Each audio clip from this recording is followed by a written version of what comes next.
Hey guys, I have another wine fridge here. This looks like a 170, 180 bottle. I know nothing about it other than it doesn't work. It was dropped off in my garage, as seems like a lot of wine fridges are. This one is an Allavino VSWR 1771BWLN. Overall, it looks to be in pretty good shape. Hey buddy, you wanted to come say hi too? Haven't even plugged it in yet.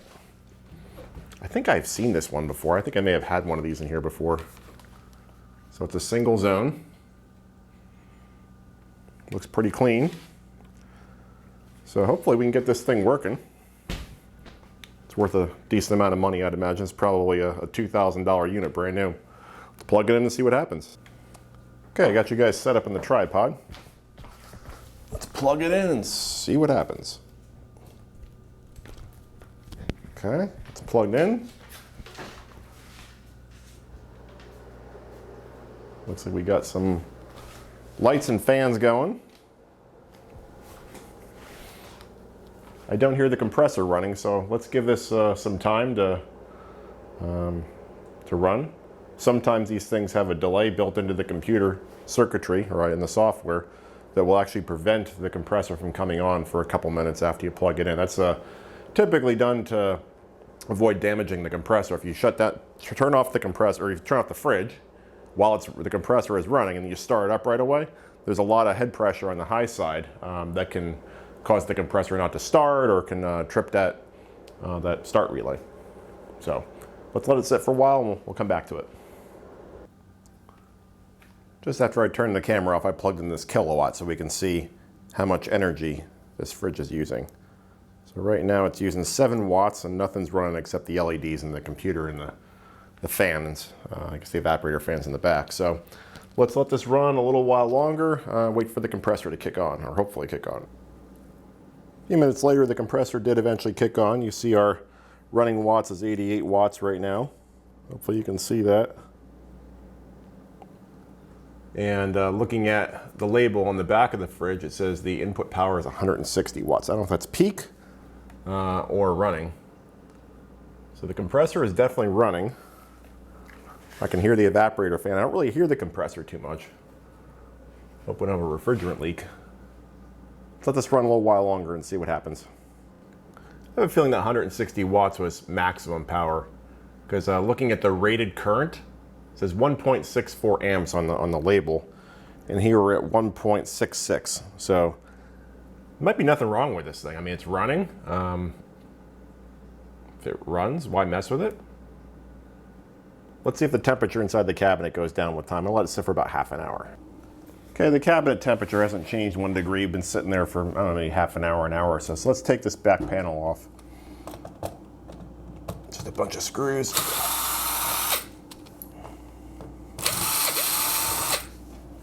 Won't bore you with this, you get the...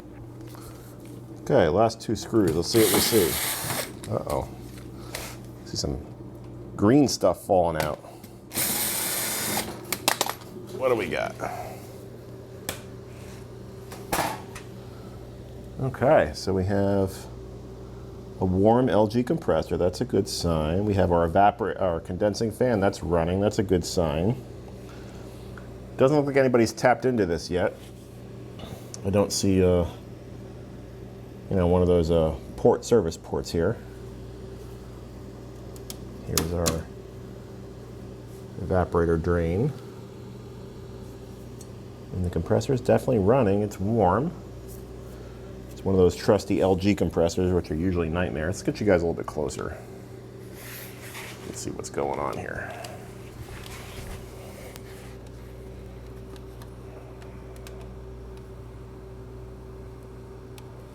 So over here you have your evaporator. I'm sorry, your condenser. I don't know why I keep on confusing. Your condenser coil. You have your condenser fan over here.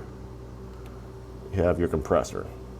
So what I'm looking for here is I want the compressor to be warm. If the compressor is room temperature, or you don't feel it vibrating, this one is vibrating, that means the compressor is not running. So that could be a couple of things. That could be a start relay.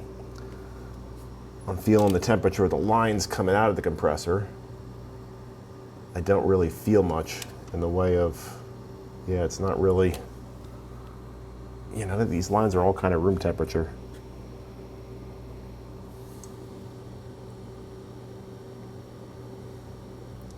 Yeah, I'm not really sure what's going on here. We might have a low refrigerant situation. This is kind of odd here. See how shiny this is? It's kind of dull here, but over here, this insulation gets kind of shiny. I wonder if we have a leak in here somewhere. This doesn't appear wet. Doesn't have much of a smell. Let me cut the zip tie right here and pull this apart and take a peek at it. Let's see what we see. Looks like someone may have been in here before on this part, because it's duct taped together. I'm pretty sure this would have been duct taped.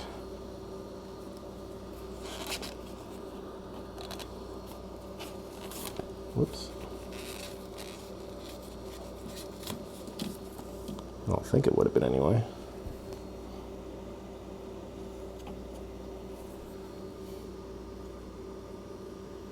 I don't see anything on the line.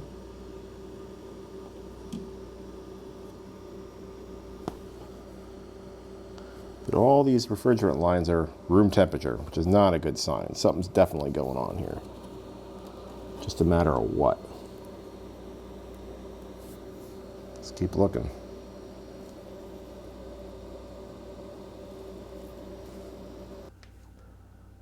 It's a couple days later. Been pretty busy with work. I've had some time to think about this and ponder about what might be going on. Now, keep in mind, this is Joe's garage, not Joe's refrigeration service, so I could be way off base here, but what I think might be going on here, well, let's start over. Let's talk about what we know. We know the compressor runs. We know the compressor rotor is not locked because we didn't see locked rotor amps on the kilowatt when we plugged it in before. We know the evaporator fan works. We know the condenser fan works. Buddy, get away from the camera. Come on. Come on, get back. Sorry, guys. He's curious. Where was I? We know the refrigerant lines don't really change temperature all that much. Buddy, they can't see. Come over here.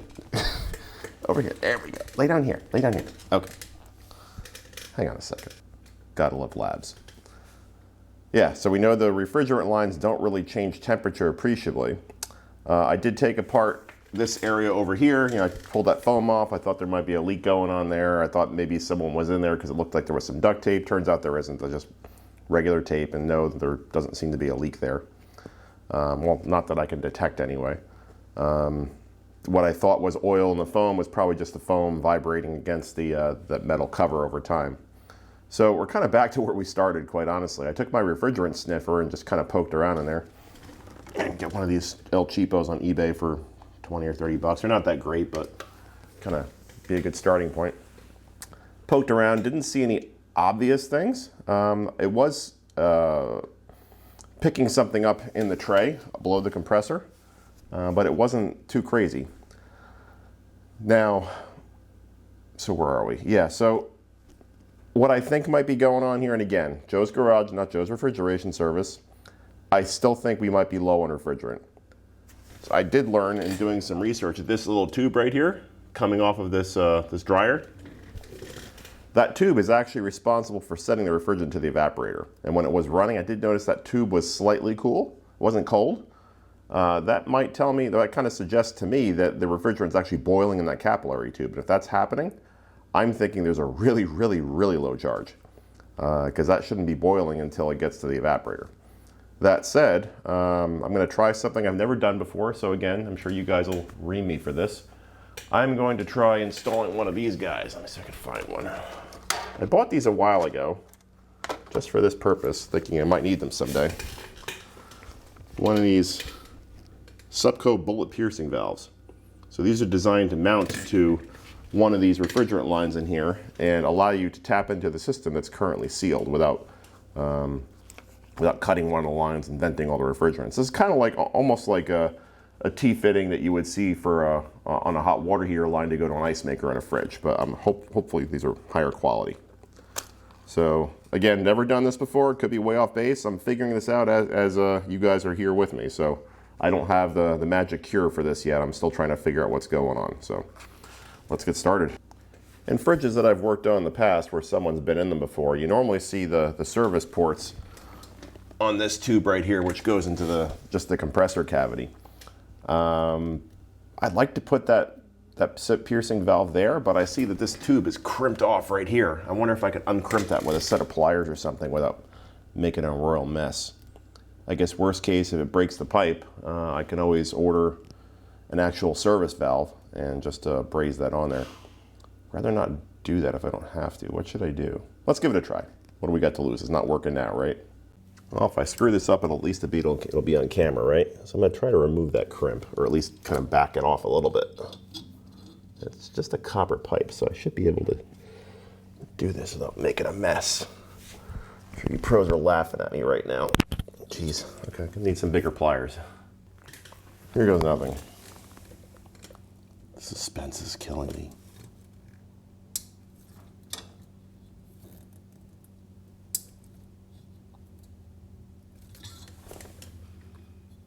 I can't really even tell if I'm making any progress with it.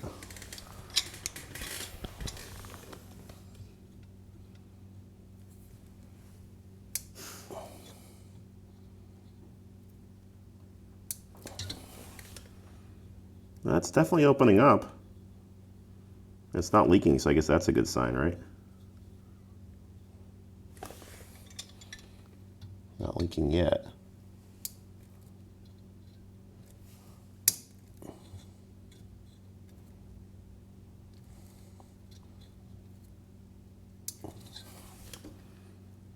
That tube's definitely open. All right, I think that worked. Wow, that was a bit of a nail biter. So now back to this valve. This is the kit. This is what comes in the kit. It comes with instructions. I'll give you a link to the part number or the part in the description. So if you're looking for this valve, just keep an eye out there. This is what it looks like. Come on, focus. Maybe.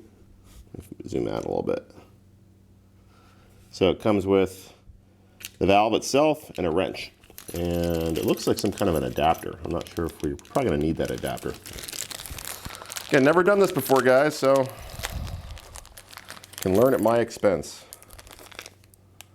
So it does come with some little doohickey adapters. Let's see if the instructions mention the adapters.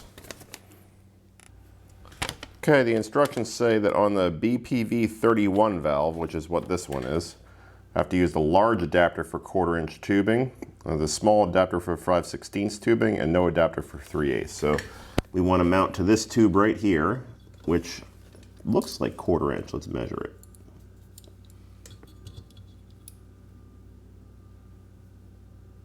Let's see, come on. Cheapo calipers. Yeah, pretty close to 1/4-inch. So we're gonna use the large adapter, which is the thicker of the two.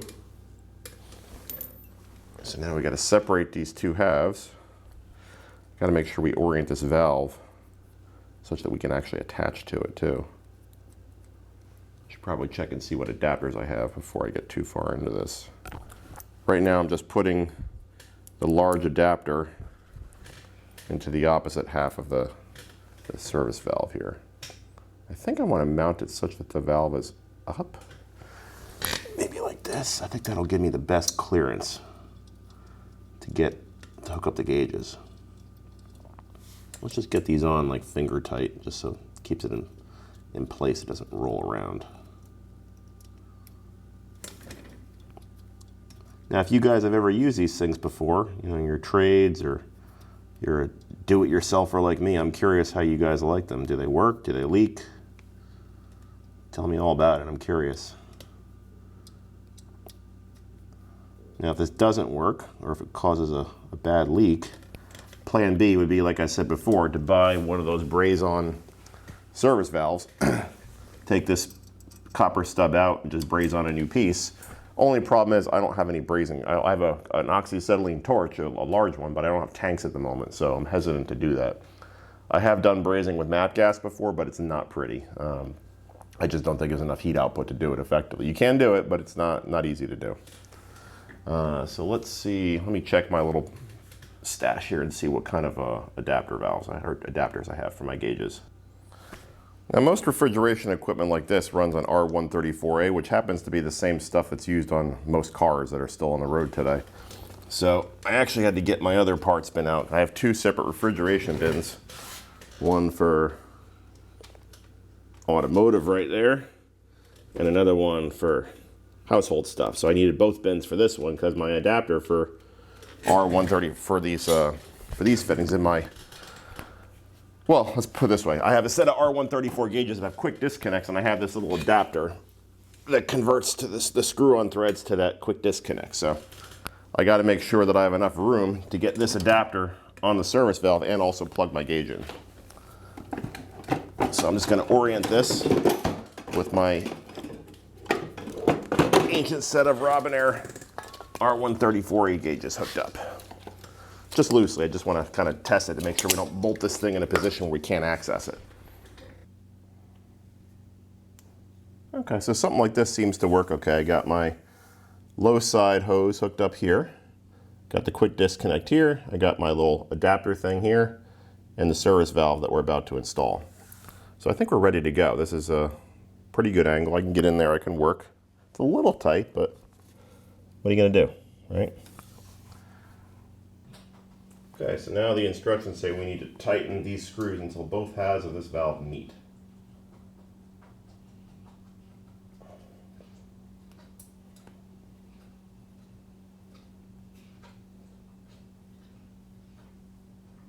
Sorry, you probably hear the dog licking himself in the background. How are we doing there? Let's see. Oh, I got some more work to do. Hopefully you guys can see.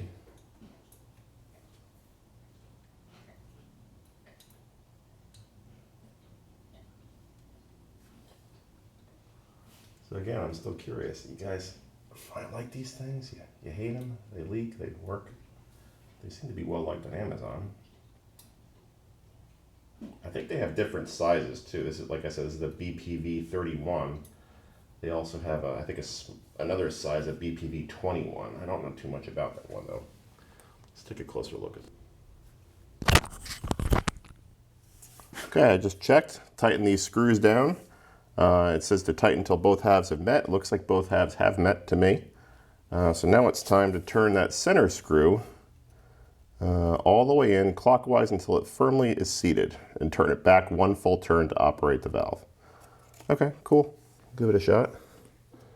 Let's just unscrew this a little bit. There we go. So this should puncture the copper line.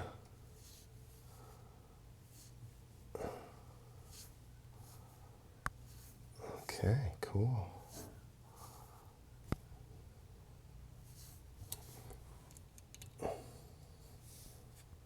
Okay, it's firmly seated and back one turn. I hear something.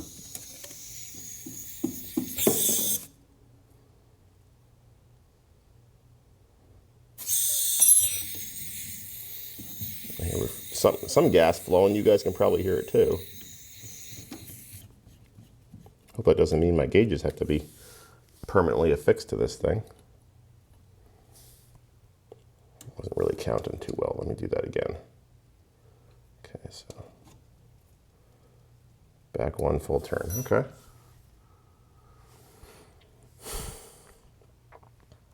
So let's put this back on there. Let's open this cap, get the gauges hooked up. Yeah, it was completely empty. Whatever refrigerant was in my gauges, and keep in mind, I do keep them very clean. I keep clean R134 I flushed in there. It just let loose. So I think we were empty. I think we were right to do this. Let me plug this fridge in, get it going. I'll get situated to put some gas in. It doesn't take a lot of gas, and from what I've read, you have to be careful charging these things because if you overcharge them with no accumulator, you can overload the compressor. So I'm gonna go real slow with this. All right, fridge is plugged in. I got my gauges kind of hanging on the cabinet there. I'm all hooked up down there. I got my gas bottle. So now I'm just waiting for the compressor to kick on. Now, I was reading through the instructions. It looks like to close off refrigerant flow in that valve, all you have to do is just turn that center piercing valve until it seats firmly, and they say that should prevent refrigerant from leaking out. Hopefully. So, still a waiting game now. And with the pressures equalized, right now we're at 20 PSI on the low side, so we'll see how things turn out. I've seen these things draw vacuum on the low side when they're really low in refrigerant. I'm sure one of you guys will chime in and say, hey, you shouldn't charge a system you think has a leak. Well, I'm just charging it so I can find the leak. I couldn't really trigger on very much using my refrigerant scanner, and maybe it's just a piece of junk, I don't really know. But my game plan is to charge it up, make sure it works okay, and then try to narrow down where the leak is and then try to fix it, assuming I can get parts for this thing. Wine fridges are notoriously difficult to get parts for whatever reason. They just, I don't know if they're just all made in China by one manufacturer or what, but I don't know. They're difficult. I don't know why. And they all seem to, this is an Allavino brand, as I mentioned, but there's fridges that look exactly the same with the same components under different brands. I don't know who actually makes these things. It's not like everything's made by Whirlpool like it is with most kitchen appliances. Okay, the compressor just kicked on, and as I suspected, we are now pretty close to a vacuum. In fact, we are in a vacuum. Yeah, this bugger's got a leak.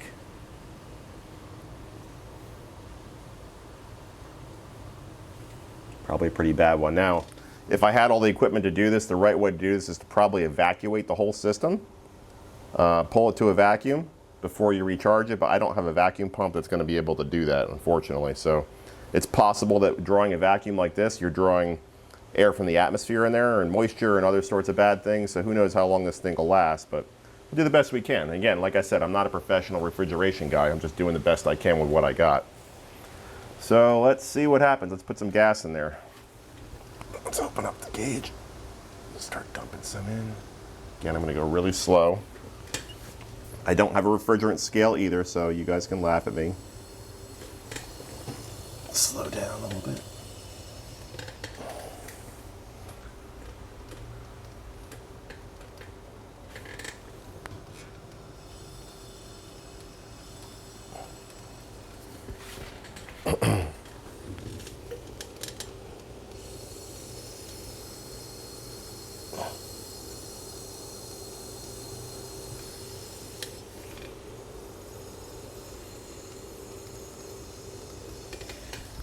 Yep, so this will be slow going. Okay, I've done a couple of blips with the gauges, putting some gas in. I'm already starting to feel a difference. I can feel that the high side line exiting the compressor discharge line is starting to get warm, and it was not before. The suction line on the compressor is it's not cool yet, but it's just a tiny bit below room temperature. So we're starting to make a difference here. I'm going to let it run. Again, I'm going to take it slow because I don't have any way to judge the state of charge in this thing. They want 4.59 ounces of refrigerant. I don't have a refrigerant scale. I'm just going to charge this by feel. And again, this is not the right way to do this. You need specialized equipment. But I don't have it. Just going to try and see if I can get this thing working, fix the leak, and perhaps get some use out of it. But again, just want to emphasize, not the right way to do this. I know it's not the right way to do it. But this is the best I can do with what I got. Nice thing is, it appears the compressor works fine because we're seeing evidence that it's doing what it's supposed to. In fact, we should probably check the cabinet temperature soon, although I wouldn't expect it to be too much different. The suction line is starting to get a little cooler now. Let's give it more time. I also noticed the compressor is starting to make a little bit more noise, which is probably a good sign. Before it was essentially running in a vacuum and just kind of doing a lot of nothing. Now it's actually pumping some gas. Now, one of the charging methods, the seat of the pants charging methods that I use on refrigeration systems that I'm not familiar with or don't have the proper equipment to charge properly, like in this case, again, this is a seat of the pants estimate, or seat of the pants like general rule, but what I usually do, and it's always served me well, is the suction line. You feel the temperature of the suction line. If that suction line is warm, you know that your evaporator is not saturated because it should be cooler than room temp coming back to the compressor. If it's warm, obviously, like we had here when we first started, there's probably no refrigerant in the system. There's minimal cooling effect on the evaporator. If it's cool, you have some refrigerant in the evaporator.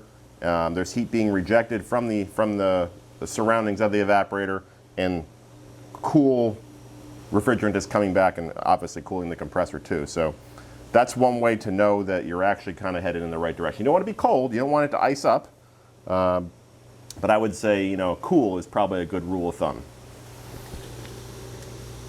And I would say this right here, if I had to guess, is maybe about 70 degrees. I could put a temperature clamp on there. In fact, I probably should do that.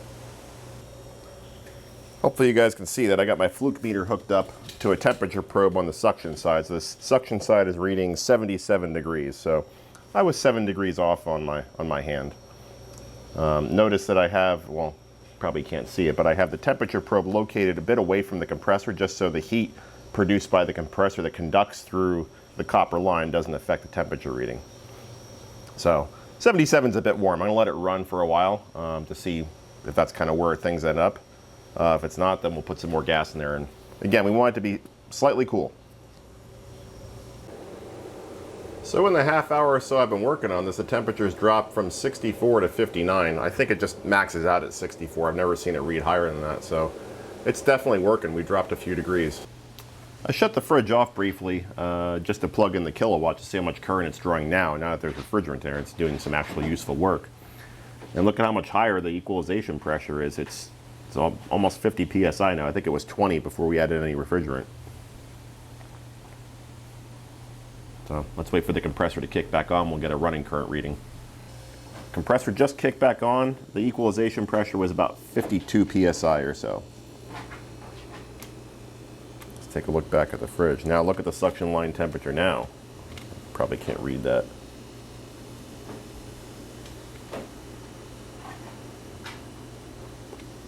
Yeah, you're not gonna be able to read it. It says 54 degrees. That's a lot cooler than it was. Might actually need to let a little bit of gas out of the system. May have put too much in. I guess we'll see. Notice how much our running current has changed. It's gone to, I think, from 1.6 to 1.85 amps. I'm sorry, no, that's not amps. That's, yeah, 1.85 amps. And we're now at 146 running watts, which is pretty close to the rated 160. So there's another indication. If your fridge is not consuming the rated amount of energy, you might be low on gas there too. Because that was what, about 80 watts, I think, right? Somewhere around there. So lots of indications without super specialized equipment of what might be going on. So a lot of things you can do with your hands and your eyes and just using plain logic to figure out what's going on.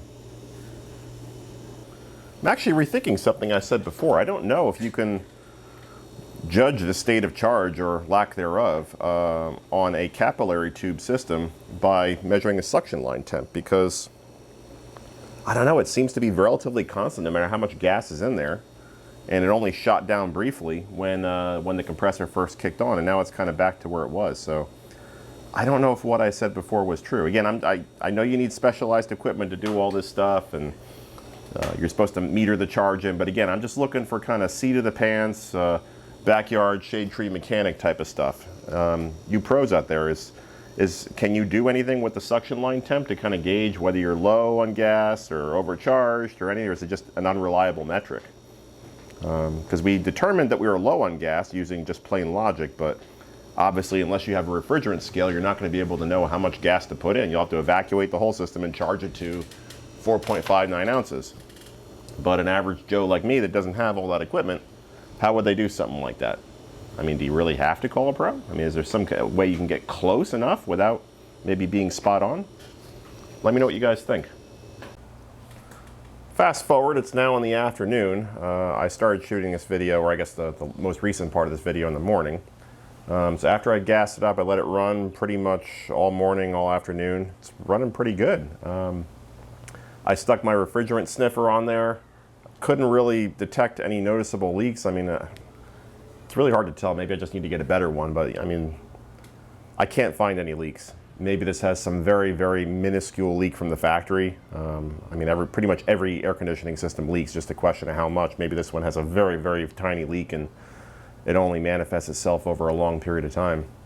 But it's running great. It comes on when it's supposed to. It hits temperature no problem. Goes all the way down to 41 degrees if you tell it to. I have that cover just kind of held in place temporarily with a battery just to kind of hold it in place, just to get some airflow with the compressor to keep it cool. Probably let it run for, I don't know, maybe a couple more days and kind of call it fixed if everything holds together. It's been about a week later. Fridge is still cooling just fine, so I think whatever refrigerant leak is in there is a pretty slow one. Still reaching temperature, no problem, pretty quick. So I think we're going to close this video out. Hopefully it continues to leak very slowly, if at all, and hopefully this video helps somebody. Again, I'll put links to that little piercing valve in the description in case anybody ever needs one. Anyway, hope you enjoyed this video. Stay safe, and if you did, please subscribe.